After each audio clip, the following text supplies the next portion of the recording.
Nananawagan ang pamilya ng isa sa 3 estudyanteng nasa pool ng SUV nitong Enero na muling magpakita yung nakadisgrasyang driver. Bigla na lang daw nawala ang driver kahit hindi pa tapos ang obligasyon niya sa biktimang naapektuhan ng takbo ng isip at paningin. Nakatutok si Emil Sumang.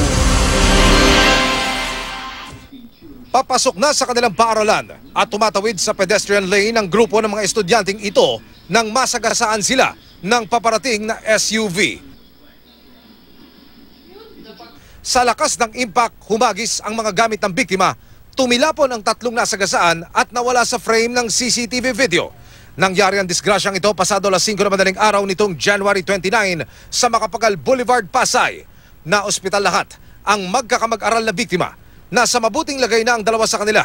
Pero ang isang biktima, ang 18 anyos na grade 12 student na si Dane Vicencio, hindi lang malalim na sugat sa iba't ibang bahagi ng katawan ang naiwan. Yung anak ko, nakakalakad siya. Kung titingnan mo siya, okay siya, pero hindi siya okay. Hindi na siya yung dati.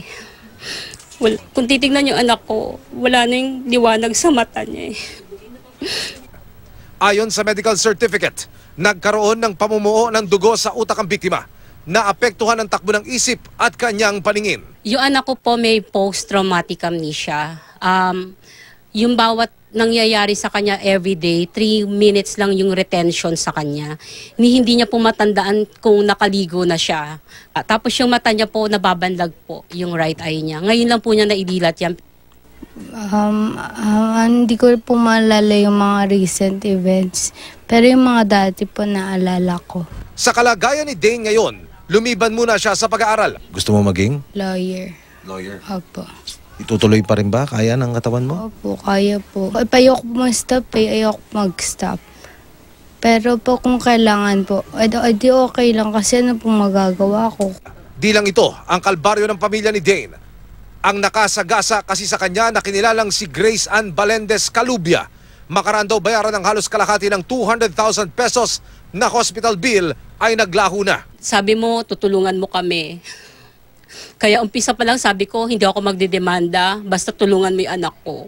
Pero anong ginagawa mo sa amin, di ba? Nagmamakaawa kami sa'yo lagi. Ay, yung pong therapy ng anak ko, every session mga 3,000 siya. 3 times a week yun, so 9,000 na siya. Okay. Yung gamot niya para dun sa mga peklat niyang malalalim, 600 parang halos isang gamitan lang siya.